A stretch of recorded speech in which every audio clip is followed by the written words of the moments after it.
তো গল্পটি শুরু হয় চায়নার একটি ছোট্ট গ্রামে, যেখানে আমরা জিয়ানসান নামক একজন ব্যক্তিকে দেখতে পাই। তার বাবার একটি কেকের দোকান রয়েছে, আর জিয়ান সবসময় তার বাবাকে বিভিন্ন কাজে সাহায্য করে থাকে। এরপর দেখা যায় জিয়ান কিছু চাল ধুয়ে সেগুলোকে এখানে গুঁড়ো করছিল। এরপর তার বাবা সেই গুঁড়োগুলো দিয়ে আটা তৈরি করে ফেলে। এই সুযোগে জিয়ান একটি মশলা রান্না করে ফেলে। এবার বাবা ছেলে দুজন মিলে আটা মাখতে থাকে। এরপর সেগুলোকে ছোট ছোট কেকের আকারে কেটে চুলোয় বসিয়ে দেয় জিয়ান। তবে এমন সময় জিয়ানের বাবা জিয়ানকে সেখান থেকে বেরিয়ে যেতে বলে, কারণ কেকের বাকি কাজটি সে নিজেই করতে চায়। আসলে জিয়ানের বাবা তারই কেকের রেসিপি কখনোই কাউকে শেয়ার করতে চায় না। তো এজন্য সে জিয়ানকে বাহিরে বের করে দিয়ে সেখানকার দরজা বন্ধ করে দেয়। এদিকে জিয়ান বাহিরে গিয়ে স্মোক করতে করতে তার বন্ধুর সাথে কথা বলতে থাকে। সে এখানে তার বন্ধুকে বলে, আমার বাবা কেমন যেন অদ্ভুত একজন মানুষ, আর অনেক অদ্ভুত তার নিয়ম কানুন। আমি তো তারই সন্তান, কিন্তু তারপরও সে তার রেসিপি আমাকে পর্যন্ত শেয়ার করতে চায় না। এদিকে রান্নাঘরের ভেতরে জিয়ানের বাবার রান্না শেষ হয়ে যায়, এজন্য সে দরজা খুলে দেয়। জিয়ান তখন দ্রুত তার সিগারেট লুকিয়ে ভেতরে চলে যায়, আর ভেতরে গিয়ে সে কেকের বাকি কাজ শেষ করে সেটাকে বেসমেন্টে রেখে দেয়। এবার পরের দিন সকাল 8টার সময় দেখা যায় তাদের দোকানের সামনে অনেক কাস্টমার ভিড় জমিয়ে ফেলেছে, আর তারা এখানে কেক কেনার জন্য চেঁচামেচি শুরু করে দিয়েছে।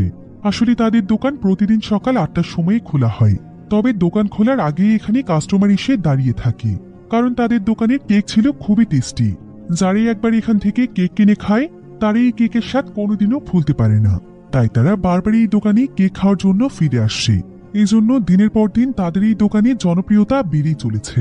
আর তারা মূলত তাদের দোকানে যে কেকটি বিক্রি করছে সেই কেকটির নাম হচ্ছে ক্রিস্টাল কেক।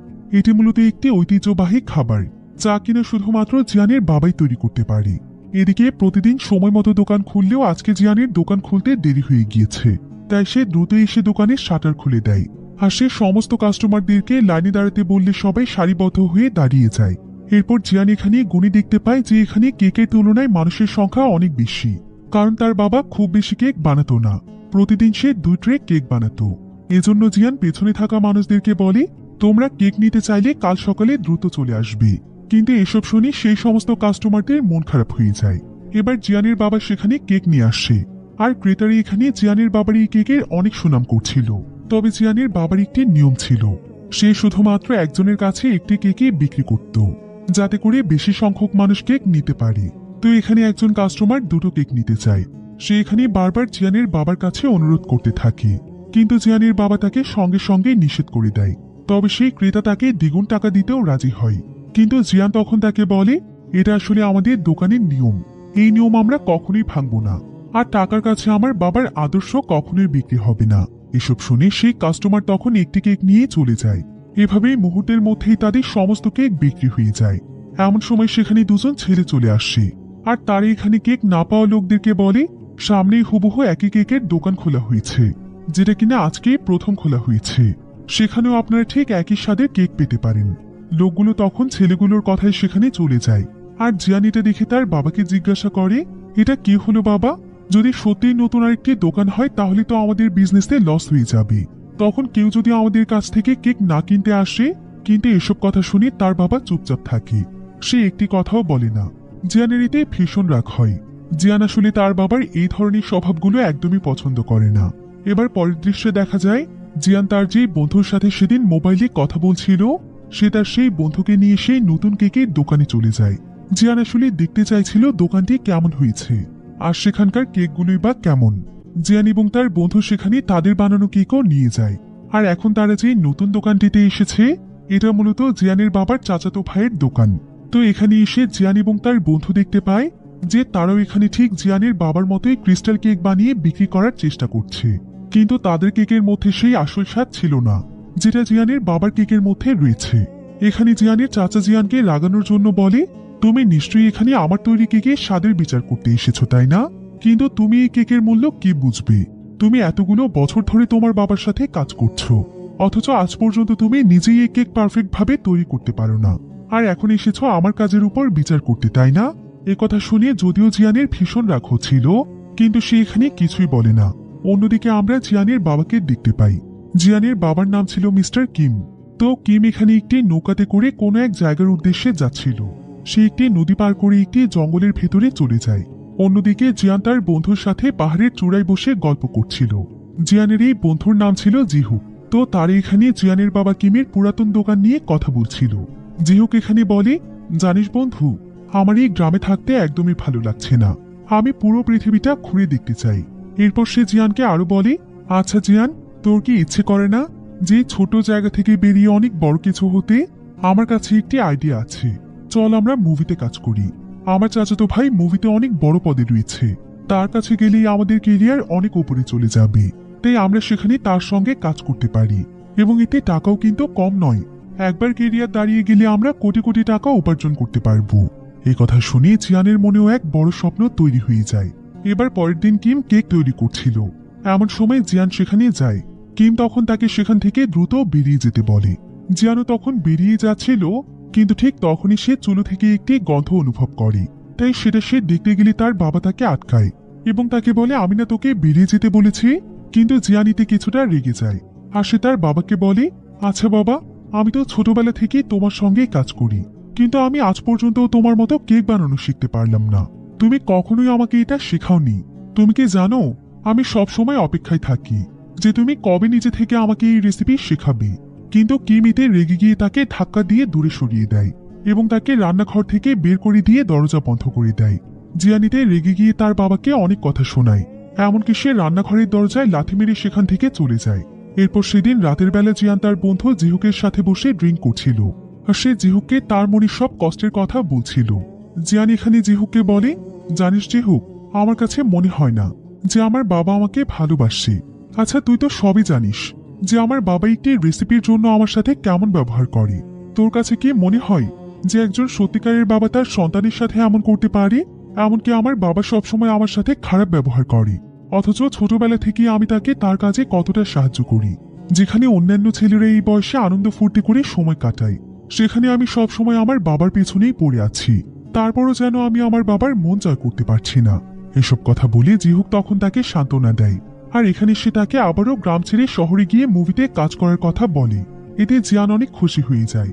এরপর তারা দুজন মিলে সেখানে একসঙ্গে গান গাইতে থাকে। তবে এমন সময় সেখানে জিয়াও নামের একটি মেয়ে চলে আসে। এদিকে জিয়াওয়ের সাথে অন্য আরেকটি ছেলে কথা বলছিল। জিয়ান তখন জিহুকে গিয়ে ছেলেটিকে সরিয়ে দিতে বলে, কারণ জিয়ানের কাছে জিয়াওকে বেশ ভালো লেগেছিল। জিহুক তখন সেখানে গিয়ে কৌশলী সেই ছেলেটিকে সেখান থেকে সরিয়ে দেয়। তবে সঙ্গে সঙ্গে জিয়াও সেখান থেকে চলে যায়। এদিকে বাড়ি ফেরার পথে জিয়াও জিয়ানকে দেখতে পায়। জিয়ান একটি গাছের নিচে দাঁড়িয়ে স্মোক করছিল। এমন সময় জিয়াও তার কাছ থেকে জানতে চায় যে সে এখানে স্মোক কেন করছে, আর সে এখানে কেন দাঁড়িয়ে আছে। জিয়ান তখন তাকে বলে যে সে যে টি ফার্মে কাজ করছে, সে সেই ফার্মে যাওয়ার জন্যই এসেছে, কারণ সে সেই ফার্ম থেকে কিছু কাঠ নিতে চায়। তবে এটা মূলত ছিল জিয়াওর সঙ্গে কথা বলার বাহানা। তো জিয়াও তখন তাকে বলে, আমাকে বোকা বানাচ্ছেন কেন? আর আপনি কেক বানান তাই না? জিয়ান বলে, হ্যাঁ, আমি ক্রিস্টাল কেক বানাই। জিয়াও তখন অবাক হয়ে বলে, আপনি ক্রিস্টাল কেক বানাতে পারেন? জিয়ান বলে, হ্যাঁ, তুমি চাইলে তোমাকে আমি সেটা বানিয়ে খাওয়াতে পারবো। তবে তুমি আমাকে এমন আপনি আপনি করে বলছো কেন? বয়সে হয়তো তুমি আর আমি সমান সমানই হব। এসব বলতে বলতে তাদের দুজনের মধ্যে বেশ ভালো একটি বন্ধুত্ব হয়ে যায়। জিয়াও তখন জিয়ানের সঙ্গে ক্রিস্টাল কেকের ব্যাপারে কথা বলতে বলতে একসঙ্গে হাঁটতে থাকে।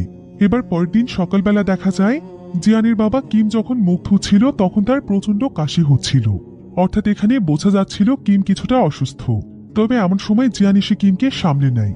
এরপর কিম তার ছেলে জিয়ানকে তার চাচার মেয়েকে দেখতে যেতে বলে, কারণ কিম চাইছিল তার ছেলে বিয়ে করে সেটেল হয়ে যাক। কিন্তু জিয়ান তার বাবাকে বলে তার এসবের সময় নেই। কিম তখন তাকে বলে, আমি তোর কোনো কথা শুনতে চাই না, তোকে আমি যেটা বলেছি সেটা কর। জিয়ান আবার তার বাবার কথা সহজে ফেলতে পারে না, তাই সে তার বাবার কথা রাখতে বিকেলবেলা তার চাচার বাসায় চলে যায়। আর এখানে আমরা জানতে পারি যে জিয়া মূলত তার চাচাতো বোন। তো সেখানে গিয়ে জিয়ান সেখানে একটি বক্সিং ব্যাগ পেয়ে যায়, আর সে সেখানে সেটা দিয়ে বক্সিং করতে থাকে। এরপর আমরা জানতে পারি যে জিয়া মূলত ট্রেনের চাকরি করতে চায়, কিন্তু তার ভয় ছিল যে সে সেখানে চান্স নাও পেতে পারে, কারণ ট্রেনের চাকরি ছিল একটি গভর্নমেন্ট জব, যেটা গ্রামের একজন সাধারণ মেয়ের কাছে পাওয়া খুবই কষ্টসাধ্য ব্যাপার। এসব কথা জানতে পেরে জিয়ান তখন তাকে সান্ত্বনা দেয় এবং তাকে দুষ্টুমি করে বলে, তোমাকে কোনো চিন্তা করতে হবে না, যদি অনেক চেষ্টা করার পরও তুমি চাকরি না পাও তাহলে তুমি আমার সাথে আমাদের দোকানে থেকে যেও। এই বলে জিয়ান জিয়াওয়ের হাত ধরে ফেলে, আর তারা এখানে একে অপরের কাছাকাছি চলে আসছে। কিন্তু ঠিক তখনই সেখানে কিম এসে হাজির হয়, আর কিম এখানে তার ছেলের এমন কাণ্ড দেখে লজ্জা পেয়ে যায় এবং সে দ্রুত সেখান থেকে চলে যায়। এবার রাতের বেলা খাবার টেবিলে কিম তাকে বলে শেষ পর্যন্ত তাহলে তোর একটা গার্লফ্রেন্ড জুটেছে। তুই যদি তাকে নিয়ে সিরিয়াস হোস তাহলে দ্রুত তার পরিবারকেও এটা তুই জানিয়ে দে আর দ্রুত বিয়েটা সেরে ফেল। কিন্তু জিয়ান তখন বলে, তুমি এসব কি বলছো বাবা? আমার বয়স মাত্র 23 বছর। এই বয়সে কে বিয়ে করে? এখন পর্যন্ত আমি আমার কেরিয়ার নিয়ে কিছু করতে পারিনি। কিন্তু কিম তখন তাকে বলে, তুই বিয়ে করে যখন তোর একটি বাচ্চা হবে তখন আমার এই দোকান আমি তোকে দিয়ে দেব, তাই তোর কেরিয়ার নিয়ে কোনো চিন্তা করতে হবে না। জিয়ান তখন তাকে বলে, আমি তো আজ পর্যন্ত তোমার মতো কেকই বানাতে পারলাম না, তাহলে তুমি কি একবার ভেবে দেখেছো যে আমি দোকান কিভাবে সামলাবো? ছেলের কথা শুনে কিম তখন আর কিছুই বলে না। এবার পরের দিন সকালবেলা জিয়া চাকরির জন্য রেলওয়ের উদ্দেশ্যে রওনা হয়, আর জিয়ান তাকে বাইকে করে নিয়ে যাচ্ছিল। তবে মাঝপথে জিয়ানের চাচাতো ভাইয়েরা তার পথ আটকে দেয়। জিয়ান তখন বাইক থামিয়ে সেখানে দাঁড়ায়। এরপর ছেলে দুটো তাদের কাছে এসে তাদেরকে বাজে কথা বলতে থাকে। তবে জিয়ান জানতে চায় তাদের কি প্রয়োজন। ছেলে দুটো তখন বলে তারা জিয়ানের সাথে কথা বলতে চায়। জিয়ানও তখন তাদের কথায় রাজি হয়ে যায়। এরপর তারা জিয়ানকে একটি ফ্যাক্টরিতে নিয়ে যায়। সেখানে জিয়ানের বাবার চাচাতো ভাইও ছিল, আর এই ফ্যাক্টরিটি মূলত তারই ছিল। এই ফ্যাক্টরিতেই ক্রিস্টাল কেক বানানো হয়। জিয়ান তখন এখানে জানতে চায় যে তাকে কেন নিয়ে আসা হয়েছে। জিয়ানের সেই চাচা তখন তাকে বলে, শোনো, তুমি আমার ভাইয়ের ছেলে, তাই আমি তোমাকে সাহায্য করতে চাই। কিন্তু জিয়ান তখন বলে, আমি তো আপনার আপন ভাইয়ের ছেলে না, তাহলে আপনি কেন আমাকে সাহায্য করতে চান? জিয়ানের চাচা তখন তাকে বলে, আপন ভাইয়ের ছেলে না হলেও আমরা একই বংশের, আমাদের শরীরে একই রক্ত বইছে, আর আমরা একই বংশের হওয়া সত্ত্বেও তোমার বাবার কেকের মতো আমার কেক হয় না। এটা আমাদের বংশের জন্য কতটা লজ্জার এটা ভাবতে পারছো? তোমার বাবার কাছে গোপন একটি রেসিপি আছে যেটার জন্য তার কেক এতটা সুন্দর হয়, আর আমি অনেকবার তাকে অনুরোধ করেছি, কিন্তু সে কোনোভাবেই আমার সাথে তার রেসিপি শেয়ার করে না। এসব বলে সে জিয়ানকে অনেকগুলো টাকা দেয় এবং এই টাকার পরিবর্তে সে তার বাবার সিক্রেট রেসিপি তাকে এনে দিতে বলে। এমনকি সে তাকে আরো লোভ দেখায় যে সে তাকে অনেক বড় একটি রেস্টুরেন্ট তৈরি করে দিয়ে তার ভবিষ্যৎ দাঁড় করিয়ে দেবে। তবে এসব শুনে জিয়ান এখানে কোনো কথাই বলে না। এরপর দেখা যায় জিয়ান তার বাবার সঙ্গে মার্কেটে গিয়েছে। তো জিয়ানের বাবার একটি পছন্দের নির্দিষ্ট দোকান আছে। সে তার কেক বানানোর জন্য সমস্ত জিনিসপত্র সেই দোকানটি থেকেই কিনে নেয়। এরপর কেক রান্না হওয়ার সময় জিয়ানের বাবা তাকে বেরিয়ে যেতে বলার আগেই সে আজকে নিজে থেকেই সেখান থেকে বেরিয়ে যায়। তবে এটা দেখে তার বাবা একটু অবাকই হয়ে যায়। এরপর রান্না শুরু করলে জিয়ান আজকে লুকিয়ে লুকিয়ে তার বাবার রান্না দেখার চেষ্টা করছিল, কিন্তু সে এখানে তেমন কিছুই দেখতে পাচ্ছিল না। কিছুক্ষণ পর সে অল্প কিছু দেখতে পেলেও রেসিপিটি সে ভালোভাবে বুঝতেই পারছিল না। এবার রান্না শেষ হলে জিয়ানের বাবা কিম দরজা খুলে দিলে জিয়ান ভেতরে ঢোকে। এরপর জিয়ান নিজের হাতে কেক বানিয়ে নিয়ে যায় জিয়াওকে খাওয়ানোর জন্য। জিয়াও তার হাতের কেক খেয়ে অনেক প্রশংসা করে, কিন্তু জিয়ান যখন তার নিজের বানানো কেক মুখে দেয় তখন সে নিজে অনেক বিরক্ত হয়ে যায় এবং বলে, আমার এই কেক তো আমার বাবার ধারের কাছেও যায়নি, এটা কি কোনো কেক হলো? কিন্তু জিয়াও মুচকি হেসে বলে, কি বলছো, তোমার কেকও খুবই ভালো হয়েছে। তোমার বাবা তো অনেক দক্ষ একজন রাঁধুনি, তাই সময়ের সাথে সাথে তুমিও দক্ষ হতে পারবে। জিয়ান তখন জিয়াওকে বলে, কিন্তু তুমি একবার ভেবে দেখো তো, আমি ছোটবেলা থেকেই আমার বাবার সাথে কাজ করছি, কিন্তু আমার বাবা আজ পর্যন্ত আমাকে একটি রেসিপি শেখাচ্ছে না, তাহলে কেমন বাবা সে? জিয়াও তখন জিয়ানকে বলে, তাও তো তোমার একজন বাবা আছে, আমার বাবা মা তো ছোটবেলাতেই মারা গিয়েছে। আমি 6 বছর বয়স থেকে এই টি ফার্মে কাজ করছি। এবার জিয়ান এখানে জিয়াওয়ের হাতে কাটা দাগ দেখতে পায়। জিয়াও দেখতে পায় জিয়ানের হাত পুড়ে গিয়েছে। এতে জিয়াওয়ের অনেক খারাপ লাগে। তবে ঠিক এমন সময় তারা সেখানে একটি শব্দ শুনতে পায়।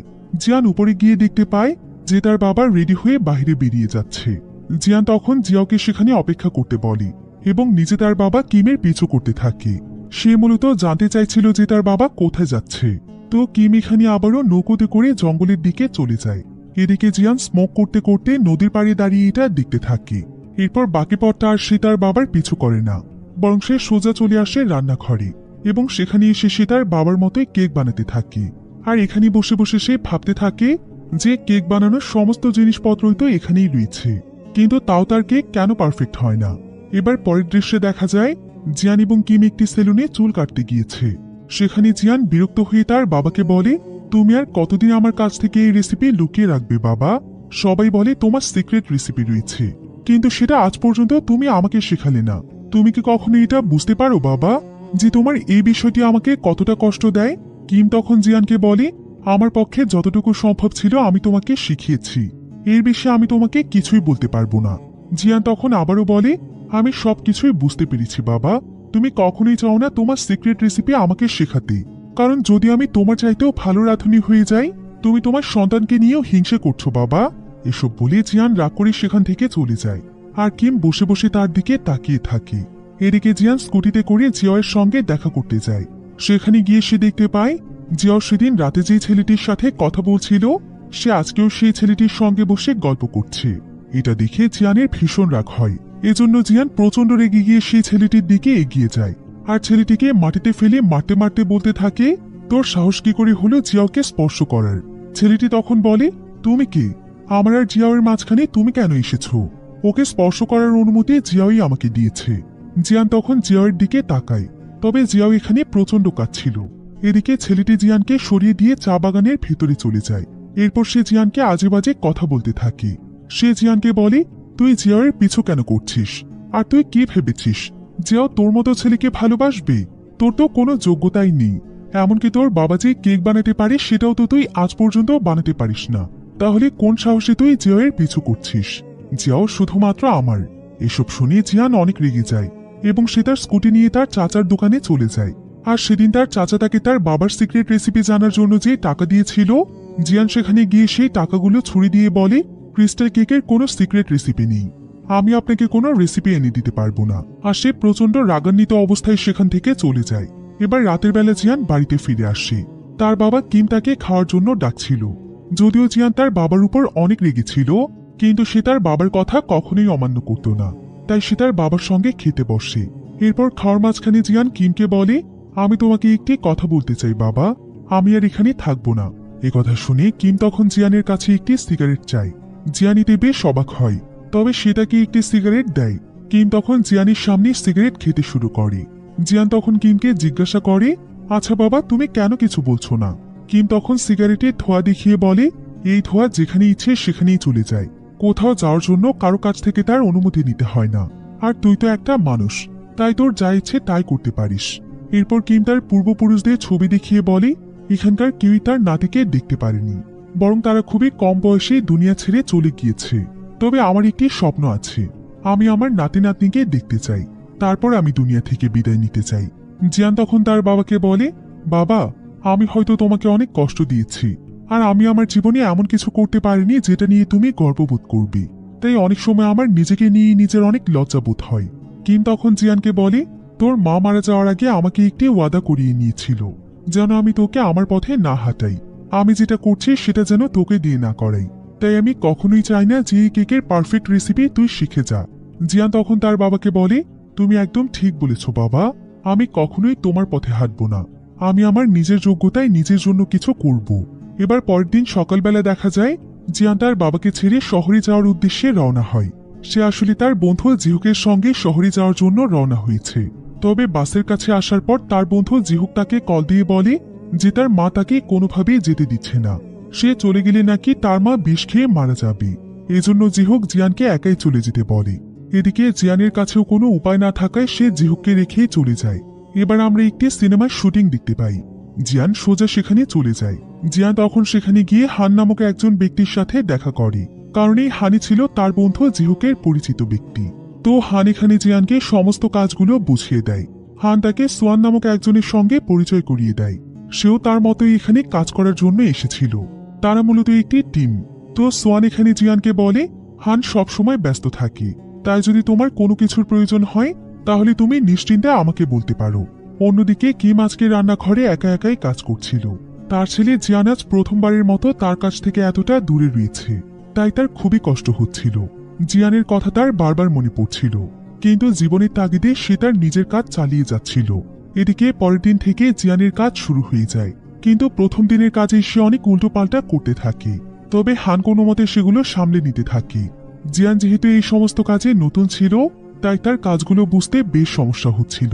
এরপর মুভির একটি সিনে 8টা বেলার দৃশ্য ছিল, কিন্তু মুভির যেই মেইন লিড ছিল সে এখানে দৃশ্যটি পারফেক্ট ভাবে করতে পারছিল না। জিয়ান তখন সেখানে বলে যে সে এটা পারফেক্ট ভাবে করতে পারবে, তাই তখন তাকে দিয়ে সেই দৃশ্যটি শুট করা হয়। তবে সারাদিন কাজ করে জিয়ান এবং তার টিমের সবাই অনেক ক্লান্ত ছিল, তাই জিয়ান, হান এবং সোয়ান চলে যায় মাসাজ নেয়ার জন্য। সেখানে গিয়ে তারা অনেক মজা করতে থাকে। আসলে খুবই অল্প সময়ের মধ্যে তারা তিনজন অনেক ভালো বন্ধু হয়ে উঠেছিল। এদিকে মাসাজ নিতে গিয়ে হান একদম অসুস্থ হয়ে পড়ে। ফলে পরের দিন জিয়ান এবং সোয়ানকে মুভির ডিরেক্টর কাজ থেকে বের করে দেয়। জিয়ান তাকে অনেক বোঝানোর চেষ্টা করে এবং বলে হানকে ছাড়াও আমরা কাজ করতে পারবো, আমাদের ভেতরে সেই ট্যালেন্ট রয়েছে, আপনি একবার আমাদেরকে সুযোগ দিয়ে দেখুন। আমরা ইতোমধ্যে প্রায় 6 মাসের মতো কাজ করে ফেলেছি, কিন্তু ডিরেক্টর তখন বলে আমরা নতুন লোক পেয়ে গিয়েছি, তাই তোমাদেরকে চাইলেও কাজে রাখতে পারবো না। এমন সময় সেখানে সেই নতুন লোক চলে আসে। সোয়ানের কাছে আর কোনো উপায় না থাকায় সোয়ান তখন জিয়ানকে সেখান থেকে চলে যেতে বলে। সেই সাথে সে তাকে আরো বলে আমি লুয়ের টিমের সাথে কথা বলবো, যদি সেখানে কোনো কাজের ব্যবস্থা হয় তাহলে তোমাকে অবশ্যই জানাবো। এই বলে সে সেখান থেকে চলে যায়। রাতের বেলা জিয়ান একদম নিঃস্ব অবস্থায় ব্রিজের উপর দাঁড়িয়ে থাকে। তার কাছে এখন আর কোনো কাজ ছিল না ফিরে যাওয়ার মতো কোনো রাস্তা, কারণ সে অনেক আশা নিয়ে এখানে এসেছে, কিন্তু তার স্বপ্ন তো ভেঙে চুরে তছনছ হয়ে গিয়েছে। এবার একদিন জিয়ান একটি রেস্টুরেন্টে যায় খাবার খাওয়ার জন্য। সেখানে গিয়ে সে টিভিতে সেই সিনেমাটি দেখতে পায় যেটাতে সে কাজ করেছিল। তার শুট করা দৃশ্যটাও দেখতে পায় সে। এমনকি অদ্ভুতভাবে জিয়ান সেখানে জিয়াওকেও দেখতে পায়, কারণ জিয়াও মূলত সেই রেস্টুরেন্টেই কাজ করে থাকে। জিয়াও তখন তাকে দেখতে পেয়ে তার কাছে জিজ্ঞাসা করে আচ্ছা, এইমাত্র টিভিতে যে হাতটি দেখানো হয়েছে সেটা তোমার হাত তাই না? তুমি না বললেও আমি কিন্তু ঠিকই চিনে ফেলেছি। জিয়ান তখন বলে হ্যাঁ। এবার রেস্টুরেন্টের মালিক জিয়াওকে ডাক দেয়। জিয়াও জিয়ানকে অপেক্ষা করতে বলে সে তার কাজে ফিরে যায়। এরপর কাজ শেষে জিয়াও জিয়ানের কাছে আসে। জিয়ান তখন তার কাছে জানতে চায় যে সে টি ফার্মের কাজ ছেড়ে চলে এসেছে কেন। জিয়াও তখন তার কাছে ক্ষমা চায় এবং সে সেখানে প্রচন্ড কাঁদতে থাকে। জিয়াও এখানে জিয়ানকে জানায় যে সেই ফ্যাক্টরির সেই ছেলেটি তাকে অনেক বিরক্ত করত, তাছাড়া সেখানে কাজ করতেও বেশ কষ্ট হতো, এজন্যই সে মূলত কাজটি ছেড়ে দিয়েছে। জিয়ান দেখতে পায় জিয়াওয়ের হাতের অবস্থা খুবই খারাপ, তার হাতে অনেক ক্ষতর দাগ ছিল। জিয়ানের এতে অনেক খারাপ লাগে। জিয়ান তখন জিয়াওয়ের হাত ধরে চুমু খায় এবং তার চোখ দিয়েও অশ্রু গড়িয়ে পড়ে, কারণ সেই দাগগুলো দেখে উপলব্ধি করতে পারছিল যে জিয়াও আসলে কতটা কষ্ট করে টি ফার্মে কাজ করত। এরপর দেখা যায় কিমের সঙ্গে তার চাচাতো ভাই দেখা করতে আসে। কিমের ভাই তখন তাকে একটি অফার দেয়। সে কিমকে বলে যে কিম তো এখন একা একাই কাজ করছে, তবে সে একা কেন কাজ করছে, সে চাইলে তার ফ্যাক্টরিতে এসে তার সঙ্গে কাজ করতে পারে। কিন্তু কিম এই কথায় একদমই রাজি হয় না, বরং সে তার সঙ্গে আর কোনো কথা না বাড়িয়ে সেখান থেকে চলে যায়। তো এভাবেই চলতে থাকে জিয়ান এবং জিয়ানের বাবা কিমের জীবন। এরপর দেখতে দেখতে প্রায় 1 বছর সময় পার হয়ে যায়। এখানে আমরা জিয়ানকে দেখতে পাই। জিয়ান এবং জিয়াও বিয়ে করে নিয়েছে, আর জিয়াও এখন প্রেগনেন্ট। এই খবরটি জিয়ান তার বাবা কিমকে ফোন করে জানায়। কিম এতে প্রচন্ড খুশি হয়ে যায়। সে খুশিতে তার পূর্বপুরুষদের ছবির সামনে গিয়ে কান্না করতে থাকে। তবে তার এই কান্নার পেছনেও রয়েছে অনেক হৃদয় বিদারক ঘটনা, যেটা আমরা সামনে জানতে পারবো। তো কিম তার নাতি নাতনি আসার খুশিতে পার্টির আয়োজন করে। এদিকে জিয়ান একটি মুভি ডিরেক্টর টিমে কাজ পায়। এতে সে প্রচন্ড খুশি হয়ে যায়। এবার একদিন যখন সে কাজে ছিল তখন সে জানতে পারে যে সে বাবা হয়েছে, তার একটি মেয়ে সন্তান হয়েছে। এটা শুনে যেন জিয়ানের খুশির কোনো সীমা থাকে না। জিয়ানের বাবা কিমো এতে যেন খুশিতে একদম আত্মহারা হয়ে যায়। সে দ্রুত তার নাতনিকে দেখতে আসে, আর পরম যত্নে সে তার নাতনিকে কোলে তুলে নিয়ে অনেক আদর করছিল। এতে যেন জিয়াওয়েরও খুশির কোনো সীমা থাকে না। এদিকে জিয়াও এখানে তার মেয়েকে বেলা বেলা বলে ডাকছিল। কিম তখন তাকে বলে তুমি ওকে কি বলে ডাকছো? জিয়াও তখন বলে আমি আর আপনার ছেলে ওর নাম রেখেছে বেলালু। কিন্তু কিম তখন তাকে একটি খাম দেয় এবং বলে যে ওর নাম হবে ইয়েনিয়ান। এরপর সে আবারও তার নাতনির সাথে খেলা শুরু করে দেয়। তবে জিয়াও এই বিষয়টির কিছুই বুঝতে পারে না। তবে সে তার মেয়ের নাম ইয়েনিয়ান রাখারই সিদ্ধান্ত নেয়। সে তাকে ইয়েন বলেই ডাকতে থাকে। এবার সেদিন রাতের বেলাও কিম ইয়েনের সাথে খেলা করছিল। তখন জিয়ান মাতাল অবস্থায় কাজ থেকে ফেরত চলে আসে, আর সে তার বাবাকে দেখে কিছুটা চমকে গিয়ে বলে বাবা, তুমি কখন এসেছো? তুমি কেন আমাকে বলনি যে তুমি আসছো? আমি নিজেই তো তোমাকে এগিয়ে নিয়ে আসতাম। এরপর জিয়ান জিয়াওকে দামি একটি ওয়াইন বের করে নিয়ে আসতে বলে। কিন্তু কিম তখন জিয়ানকে বলে তুমি এখন বাবা হয়েছ, তোমার এখন এসব থেকে দূরে থাকা উচিত। জিয়ান তখন তার বাবাকে বলে আজকে অনেক বড় একটি মুভির কাজ শেষ হয়েছে, এটা উদযাপন করার জন্যই কলিগরা আমাকে জোর করে খাইয়ে দিয়েছে। আমি সচরাচর ড্রিঙ্ক করি না বাবা, শহরের চালচলন অনেকটাই ভিন্ন, তাই বাধ্য হয়ে অনেক কিছুই করতে হয়। এবার জিয়াও কিমের দেয়া খামটি জিয়ানকে দেখায় এবং তাকে বলে যে এটা বাবা দিয়েছে। জিয়ানের বাবা তখন তাকে বলে সব সময় মনে রাখবে, এখন থেকে তোমাদের বাচ্চাটির নাম হচ্ছে ইয়েনিয়ান, আর খামের ভেতরে কিছু টাকা রয়েছে যেগুলো আমি তোমাদের জন্যই জমিয়েছি, কারণ শহরে থাকাটা অনেক ব্যয়বহুল। নিশ্চয়ই কোনোদিন এই টাকাগুলো তোমাদের অনেক কাজে আসবে। এবার কিছুক্ষণ পর কিম জিয়ানকে বলে এখানে টাকা উপার্জন করাটা অনেক বেশি কঠিন, তাই তুই চাইলে আমার সাথে বাড়িতে ফিরতে পারিস। আমি তোকে আমার দোকানের সমস্ত দায়িত্ব বুঝিয়ে দিতে চাই, আর তুই চাইলে আমি তোকে এখন সবকিছুই শিখিয়ে দেব। জিয়ান তখন তাকে বলে, কেন বাবা, আগে যখন শিখতে চেয়েছি তখন তো তুমি আমাকে শেখাওনি, আর এখন আমি যা করছি তার নিজের যোগ্যতায় শিখেছি। আমি অনেক ভালো আছি বাবা। কিন্তু কিম তখন তাকে বলে, তুই আর একটু ভালোভাবে ভেবে দেখ, তারপর সিদ্ধান্ত নিস। আমি তোকে কখনোই কোনো কিছুতে জোর করব না, কিন্তু জীবনে এমন কোনো সিদ্ধান্ত নিস না যেটার জন্য তোকে পরে আফসোস করতে হয়। এবার দেখতে দেখতে প্রায় অনেকগুলো সময় পার হয়ে যায়। এখানে দেখা যায় জিয়ানের মেয়ে ইয়েন অনেকটাই বড় হয়ে গিয়েছে, কিন্তু সে হঠাৎ করেই অনেক অসুস্থ হয়ে পড়ে। তার শরীরে প্রচন্ড পরিমাণে জ্বর চলে আসে। জিয়াও এতে অনেক দুশ্চিন্তায় পড়ে যায়। জিয়া অনেক চেষ্টা করেও কোনোভাবেই তার জ্বর কমাতে পারছিল না। তখন সে জিয়ানকে ফোন দিলে জিয়ান তার ফোন রিসিভ করে না। তাই জিয়াও কোনো উপায় না পেয়ে সে নিজেই তার মেয়েকে নিয়ে হসপিটালে চলে যায়। এমনকি তার পায়ের কিছু অংশে ইনফেকশন হয়ে গিয়েছে, আর এই ইনফেকশন না কমলে তাকে অপারেশন করতে হতে পারে। এবার রাতের বেলায় জিয়ান তার মেয়ের এমন অবস্থা দেখে অনেক কষ্ট পায়। তাছাড়া এখন ইয়েনের জন্য যে চিকিৎসার প্রয়োজন ছিল, সেই চিকিৎসা ছিল অনেক বেশি ব্যয়বহুল, যেটার সামর্থ্য জিয়ানদের ছিল না। জিয়ান তখন বলে, আমি যে মুভিতে কাজ করছি এটার কাজ শেষ হলে আমি অনেক টাকা পেয়ে যাব। সেই টাকা পেলে আমি আমার মেয়ের সবচাইতে ভালো চিকিৎসা করাবো। জিয়াও তখন বলে, তুমি টাকা পাবে ঠিক আছে, কিন্তু রোগ তো আর সেই সময় পর্যন্ত বসে থাকবে না, তাই আমাদেরকে যা করার দ্রুত করতে হবে। অন্যদিকে আমরা কিমকে দেখতে পাই। সে অনেক একাকিত্বের সাথে তার জীবন কাটাচ্ছিল। সে খাবার টেবিলে বসে জিয়ান এবং তার পুরো পরিবারের ছবি দেখছিল, অর্থাৎ সে সবসময় তাদের সবাইকে অনেক মিস করত। এবার পরের দিন সকালবেলা জিয়ানের বাবা প্রতিদিনের মতো দোকান খোলে, কিন্তু সবচাইতে অদ্ভুত ব্যাপার হচ্ছে আজকে তার দোকান থেকে একজন কাস্টমার শুধুমাত্র একটি কেক নয়, বরং দুটো করে কেক কিনতে পারবে, যেটা এই দোকানে প্রথমবার ঘুরতে চলেছে। এতে সমস্ত কাস্টমাররা অনেক খুশি হয়ে যায়, আর তারা দ্রুত দুটো করে কেক কিনে নিয়ে চলে যায়। ফলে মুহূর্তের মধ্যে সমস্ত কেক বিক্রি হয়ে যায়। এরপর সে আরো অনেক বেশি কেক বানাতে থাকে। অর্থাৎ আগে যেখানে সে অল্প কিছু কাজ করত, এখন সে প্রায় সারাদিনই কেক বানানোর পেছনে তার সময় ব্যয় করে। এরপর পরদিন কিম তার সমস্ত কাস্টমারদেরকে বলে যে এখন থেকে তারা যত ইচ্ছে তত কেক নিতে পারবে। কাস্টমাররা এটা শুনে দোকানে যেন একদম হুমড়ি খেয়ে পড়ে যায়। এবার রাতের বেলা কিমের কাছে একটি ফোন আসে। ফোন ধরলে ওপাশ থেকে জিয়াও তাকে জানায় যে ইয়েনের অপারেশন সম্পূর্ণ হয়েছে। এরপর দেখতে দেখতে আরো অনেকদিন সময় পার হয়ে যায়। অনেকদিন পর জিয়ান কাজ থেকে তার বাড়িতে ফিরে আসে। ইয়েনিতে তার বাবাকে পেয়ে অনেক খুশি হয়ে যায়, কারণ জিয়ান এতদিন কাজের জন্য তাদের কাছ থেকে অনেক দূরে ছিল। এরপর জিয়ান তার মেয়েকে রেখে ফ্রেশ হতে চলে যায়। জিয়ান তার ব্যাগ থেকে কাপড় বের করতে থাকে। পুরাতন কাপড় বের করে আলমারি থেকে সে নতুন কাপড় ব্যাগে ভরে নেয়। এটা দেখে জিয়াও তখন তার কাছে জানতে চায়, তুমি মাত্র কাজ থেকে আসলে, তাহলে তুমি আবার ব্যাগ কেন গোছাচ্ছ? জিয়ান তখন তাকে বলে, আমি আরেকটি নতুন মুভির কাজ পেয়েছি, আমাকে সেখানে যেতে হবে, আর এক্ষুনি আমাকে বেরিয়ে যেতে হবে। কিন্তু এমন সময় ইয়েন তাকে বলে, আমাদেরকে ছেড়ে তুমি যেও না বাবা, অন্তত আমাদেরকেও একটু সময় দাও। কিন্তু জিয়ান তার মেয়েকে সান্ত্বনা দিয়ে বলে, আমি এবার বাড়িতে ফিরে তোমাকে খেলনা কিনে দেব, আর খুব শীঘ্রই ফিরে আসব। কিন্তু এমন সময় জিয়াও তাকে বলে, আমার তোমাকে কিছু বলার আছে। জিয়ান বলে, আমি ফেরত আসার পর তারপর বলো। কিন্তু জিয়াও তাকে বলে, আমাদের বাচ্চাকে স্কুলে ভর্তি করানোর সময় হয়ে গিয়েছে, তার পড়াশোনার খরচ অনেক। জিয়ান তখন তাকে বলে, আমি সমস্ত বিষয়টা দেখে নিব। বাইরে সোয়ান তার গাড়ি নিয়ে আমার জন্য অপেক্ষা করছে। আমি এবার ফিরে এসে তোমাদের দুজনকে ফ্যামিলি ট্রিপে নিয়ে যাব। কিন্তু জিয়াও বলে, এমন অনেক আশাই তুমি এর আগেও আমাদেরকে দিয়েছ, কিন্তু কোনটা তুমি পূরণ করতে পেরেছ? শোনো জিয়ান, আমি অনেক ভেবে দেখেছি, আমরা আমাদের গ্রামের জীবনেই ভালো ছিলাম। চলো আমরা গ্রামে ফিরে যাই, সেখানে আমরা অনেক ভালো থাকবো। কিন্তু জিয়ান এবার অনেক রেগে যায়, আর সে জিয়াওকে বলে, তোমার এত বেশি ইচ্ছে হলে তুমি চলে যাও। আমি অনেক কষ্ট করে আমার কেরিয়ার দাঁড় করিয়েছি, আর তুমি কিনা এখন আমাকে সবকিছু ছেড়ে গ্রামে ফিরতে বলছো? এমন সময় জিয়ানের কাছে একটি ফোন চলে আসে, তবে ফোনে তাকে কি বলা হয় সেটা আমরা সামনে জানতে পারবো। এবার পরের দৃশ্যে দেখা যায় জিয়ান তার পরিবার নিয়ে তাদের গ্রামের বাড়ির উদ্দেশ্যে রওনা হয়েছে। ইয়েন আজকে প্রথমবার তার দাদার বাড়িতে যাচ্ছে। জিয়ান এখানে লক্ষ্য করে তার বন্ধু জিহো গ্রামে ছোটখাটো সেলসের কাজ করছে। এটা দেখে তার খুবই খারাপ লাগছিল।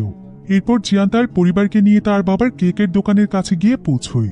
ইয়েন এখানে তার বাবার কাছে জানতে চায়, এটা কোন জায়গা? জিয়ান বলে, এটা আমাদের বাড়ি, আমাদের আসল বাড়ি। এরপর তারা ভেতরে গিয়ে দেখতে পায় কিম অনেক অসুস্থ হয়ে বিছানায় শুয়ে আছে। ইয়েন তার দাদাকে দেখে অনেক খুশি হয় এবং দৌড়ে তার কাছে চলে যায়। এরপর সে তার দাদাকে জিজ্ঞাসা করে, তুমি এখনো বিছানা থেকে কেন ওঠোনি? কিম বলে, আমি জানতাম না তুমি এখানে আসবে, জানলে তো আমি সে কখনই উঠে যেতাম আর তোমাদেরকে এগিয়ে নিয়ে আসতাম। এরপর কিম তার ছেলে জিয়ানকে বলে, যাই হোক, শেষমেশ তাহলে তুমি বাড়িতে ফিরলে। জিয়ান তখন কিছুটা রেগে গিয়ে বলে, তুমি এতে কি বোঝাতে চাইছো বাবা? তুমি তোমার নিজের নিয়ম নিজে ভেঙেছ এবং এখন অসুস্থ হয়ে পড়েছ। অতিরিক্ত কাজ করতে তোমাকে কে বলেছিল? কিম তখন তাকে বলে, যতক্ষণ আমি আমার ইয়েনকে দেখতে পাবো ততক্ষণ আমি সুস্থই থাকবো। আমাকে নিয়ে তোকে বেশি ভাবতে হবে না। এবার পরের দিন সকালবেলা জিয়ান এবং জিয়াও দেখতে পায় তাদের মেয়ে তার দাদার সাথে খেলা করছে। এটা দেখে তারা দুজনেই অনেক খুশি হয়ে যায়। কিম তার নাতিকে অনেক আদর যত্ন করছিল। এরপর যখন কিম তার শ্বাসনালী পানি দিয়ে পরিষ্কার করছিল তখন জিয়ান এসে তাকে একটি তোয়ালে ধরিয়ে দেয়। এবার কিম তার নাতির সাথে আটা মাখতে থাকে। তখনই দেখা যায় সে অনেক বেশি কাশতে শুরু করে। এমন সময় জিয়ান এসে তাকে কোনো মতে সামলায়। এরপর সে নিজেই আটা মাখাতে থাকে। এদিকে আটা মাখানো শেষ হলে জিয়ান বেরিয়ে এসে তার বাবাকে ভেতরে গিয়ে রান্না করতে বলে। জিয়ান আজকে তার বাবার সঙ্গে ভেতরে যেতে চাইছিল, কিন্তু তার বাবা প্রতিবারের মতো আজকেও তাকে থামিয়ে দেয়। জিয়ানকে বাইরে রেখে সে একাই ভেতরে ঢুকে যায়। এরপর কিম ঠিক আগের মতোই দরজা জানালা লাগিয়ে রান্না শুরু করে দেয়। জিয়ান রান্নাঘরের সামনেই দাঁড়িয়ে থাকে, আর জিয়াও এই বিষয়টি লক্ষ্য করছিল। এভাবেই আরো বেশ কিছুদিন সময় পার হয়ে যায়। এবার দেখা যায় জিয়ানের বাবা কিম মারা গিয়েছে, আর তাকে তার শেষ কার্যের জন্য নিয়ে যাওয়া হচ্ছে। সেখানে কিমের চাচাতো ভাই, তার ছেলেরা জিয়ান, জিয়াও, তাদের মেয়ে সহ আরো অনেকেই শেষ কার্যের জন্য যাচ্ছে। কিম যেই দোকান থেকে কেক বানানোর জন্য জিনিসপত্র কিনত, সেই দোকানদারও এখানে বসে কিমের জন্য কাঁদছিল, কারণ কিম আসলে অসম্ভব রকমের ভালো মানুষ ছিল। এমন সময় একজন কাস্টমার দোকানের সামনে আসে এবং মন খারাপ করে চলে যায়। এই কাস্টমার প্রতিদিন সবার আগে এসে কেক কিনত। এবার রাতের বেলায় জিয়ান তার বাবার ছবির পাশে বসে সিগারেট খাচ্ছিল। এতে বোঝা যাচ্ছিল যে জিয়ানের মন খুবই খারাপ ছিল। এবার পরের দিন সকালে জিয়ান রেজিস্ট্রি অফিসে যায়। সেখানে তার বাবার চাচাতো ভাই আর তার ছেলেরাও ছিল। জিয়ানের চাচা এখানে জিয়ানকে বলে, তোমার বাবা অনেক ভালো মানুষ ছিল। তোমার বাবা সবাইকে ক্ষমা করতে পছন্দ করত। সে নিজের নিয়ম থেকে কখনোই সরে যায়নি। যখন থেকে তুমি হলে তারপর সে সেই 2 ট্রের বেশি কেক বানাতো না। আমাদের পূর্বপুরুষদের কেউই তার নাতি নাতনি দেখতে পারেনি। তোমার বাবার খুব ইচ্ছে ছিল তার নাতি নাতনি দেখার। সেই ইচ্ছে তার পূরণ হয়েছে। এজন্য হয়তো সে শান্তিতেই মারা গিয়েছে। এরপর সে তাদের বংশের খাতায় ইয়েনের নাম দেখতে পায়। এটা দেখে জিয়ানের চাচা অনেক অবাক হয়ে যায় এবং বলে যে এই খাতায় তো কোনো মেয়ের নাম থাকতে পারে না। এখন পর্যন্ত বংশের খাতায় এই প্রথম কোনো মেয়ের নাম উঠেছে। জিয়ানও এখানে তার মেয়ের নাম দেখতে পেয়ে অনেক অবাক হয়ে যায়। সেখানে ইয়েনের নাম ছিল একটি বইয়ের অংশ কেটে লাগানো অবস্থায়। তো জিয়ান তখন সেই বইটি নিয়ে বাড়িতে চলে যায়। সেখানে গিয়ে সে তার বাবার টেবিলে ড্রয়ার খুঁজতে থাকে। এরপর সে সেখানে তার বাবার সেই সিক্রেট রেসিপি একটি কাগজের মধ্যে লেখা দেখতে পায়। সেখানে আবার একটি অংশ কাটা ছিল। সেই অংশটাতেই তার মেয়ের নাম লেখা ছিল, যেটা মূলত তাদের বংশের খাতায় লাগানো হয়েছে। জিয়ান তখন সেই সবকিছু মিলিয়ে দেখে, আর সবকিছু জানতে পেরে সে একদম স্তব্ধ হয়ে যায়। আর এখানে আমরা পুরো ঘটনাটিকে বুঝতে পারি। জিয়ান এখানে তার বাবার লেখা প্রায় 3টে ডায়েরি খুঁজে পায়। সে তখন ডায়েরিতে থাকা লেখাগুলো পড়তে শুরু করে। সেখানে লেখা ছিল 1985 সাল, আজ আমার ছেলে জন্মগ্রহণ করেছে। এরপর সে এখানে কেক বানানোর রেসিপি লিখেছিল। সে এখানে লিখেছে, কেক বানাতে সবচেয়ে গুরুত্বপূর্ণ জিনিস হলো ইয়েনিয়ান কাঠের ধোঁয়া। এটার ধোঁয়ার জন্যই কেক এতটা সুস্বাদু হয়। আমি প্রতিদিন রান্না করার সময় চুলোর কাছে বসে এই ধোঁয়া নিজেই ভেতরে দিই। এটা আমার কাছে অনেকটাই নেশার মতো হয়ে গিয়েছে। আর কেক বানাতে হলে ধোঁয়া নিজের শরীরের ভেতরে যাবে। তবে এই ধোঁয়া নেওয়া যে কারোর জন্যই ক্ষতিকর। এটা ফুসফুসের মারাত্মক ক্ষতি করে। কিন্তু বংশের ধারা বজায় রাখার জন্য আমাকে এটা করতে হতো। আমাকে প্রতিদিনই কেক বানাতে হতো। আর আমি এটাও জানি যে আমার ছেলে যখন বড় হবে তাকেও আমার মতো এই কাজটি করতে হবে। সেও আমার মতো এই ধোঁয়া গ্রহণ করে দ্রুত মারা যাবে, ঠিক যেভাবে আমাদের পূর্বপুরুষরা মারা গিয়েছিল। আর এখানে আমরা বুঝতে পারি যে মূলত এ কারণে কিম আসলে তার নাতি নাতনির মুখ দেখে মরতে চাইছিল। আর সে প্রতিদিন শুধুমাত্র 2 ট্রে কেক এ কারণেই বানাতো, যাতে করে সে একটু বেশি দিন বাঁচতে পারে। ডায়েরিতে কিম আরও লিখেছিল, আমি আমার নাতি নাতনিদের দেখতে চাই। আমি অনেকদিন বেঁচে থাকার জন্য একটি কঠিন সিদ্ধান্ত নিই, যার জন্য আমি প্রতিদিন কম কেক বানাতে থাকি। এতে আমার শরীর কিছুটা ভালো থাকতো। জিয়ান এবার বুঝতে পারি যে কেন তার বাবা প্রত্যেক ক্রেতাকে একটি করে কেক দিত এবং প্রতিদিন 2 ট্রে কেক বানাতো। কিম তার ডায়েরিতে আরও লিখেছে, আমি এখন নতুন একটি রেসিপি খুঁজছি, যে রেসিপি আমার শরীরের কোনো ক্ষতি করবে না। কিন্তু আমি জানি না সেই রেসিপি আমাদের দোকানে চলবে কিনা, কারণ এই দোকানটি হচ্ছে আমাদের বংশের জীবিকা নির্বাহের একমাত্র উপায়। আর যদি আমি এমন কোনো রেসিপি পেয়ে যাই যেটা শরীরের কোনো ক্ষতি করবে না, সেই রেসিপিটি আমি আমার ছেলেকে শিখিয়ে যেতে চাই, যাতে আমার পরিণতির মতো আমার ছেলের পরিণতি না হয়। জিয়ান এবার বুঝতে পারি যে কেন তার বাবার রান্না করার সময় তাকে রান্নাঘর থেকে বের করে দিত। তার বাবা মূলত তার কোনো ক্ষতি চাইছিল না। এরপর জিয়ান ডায়েরির পৃষ্ঠা উল্টিয়ে সেখানে একটি লেখা দেখতে পায়। আজ 19 জুন 1990 সাল। আজকে অনেক বৃষ্টিমুখর একটি দিন। আজ জিয়ানের মা মারা গিয়েছে। আমি তার মৃত্যু কিছুতেই বিশ্বাস করতে পারছি না। সে মারা যাওয়ার আগে আমি তাকে একটি ক্রিস্টাল কেকের সিক্রেট রেসিপি বলেছিলাম। সে আমার কাছ থেকে কথা নিয়েছে যে আমি যেন তার ছেলেকে আমার পথে না হাঁটাই। এসব শুনে জিয়ানের মনে পড়ে যায় যে এসব নিয়ে সে তার বাবার সাথে কতটা খারাপ ব্যবহার করেছে।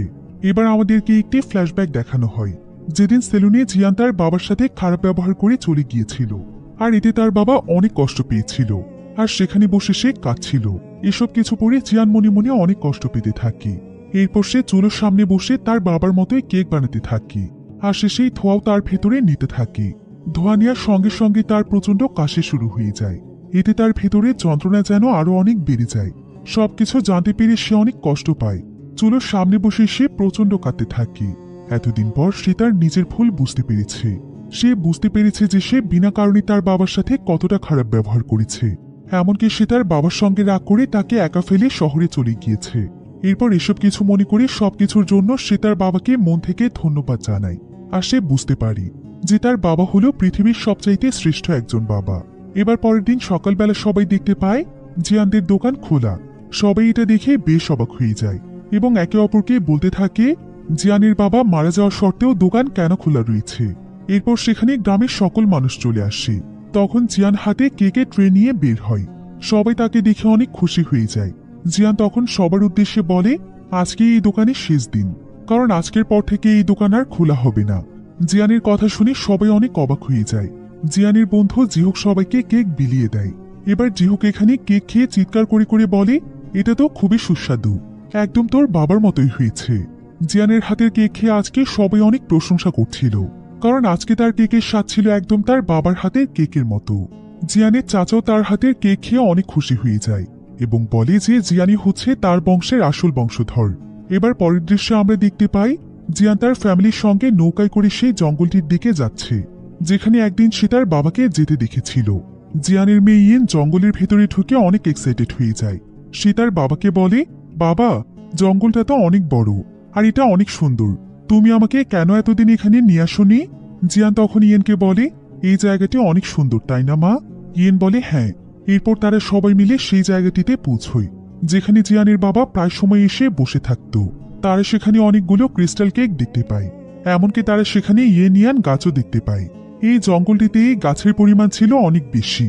মূলত এই গাছের কাঠ নেওয়ার জন্যই কিম প্রায় সময় এখানে আসত। এবার জিয়াও জিয়ানকে তার বাবার সেই লাঠিটি দেয়, যেটা তার বাবা ব্যবহার করত। জিয়ান লাঠিটি নিয়ে একটি স্তম্ভের উপর রেখে দেয়। এরপর জিয়ান জিয়াওকে বলে আমি এখানেই থাকতে চাই, আমি আমাদের কেকের ঐতিহ্যকে হারিয়ে যেতে দেব না। কিন্তু জিয়াও তখন তাকে বলে তবে এতে তো তোমার অনেক ক্ষতি হয়ে যাবে। জিয়ান তখন জিয়াওকে জড়িয়ে ধরে বলে আমাকে নিয়ে কোনো চিন্তা করো না, আমি অলরেডি এমন একটি সুরক্ষিত ফ্লেভার তৈরি করে ফেলেছি যেটা হুবহু ক্রিস্টাল কেকের মতোই, তাই এখানে আমাদের জীবন বেশ ভালোভাবেই কেটে যাবে। এটা শুনে জিয়াও অনেক খুশি হয়ে যায়। এরপর জিয়ান তার পরিবারকে নিয়ে খুশি মনে বাড়িতে ফিরতে থাকে। আর এমনই একটি সুন্দর এন্ডিংয়ের মাধ্যমে গল্পটি এখানেই শেষ হয়ে যায়।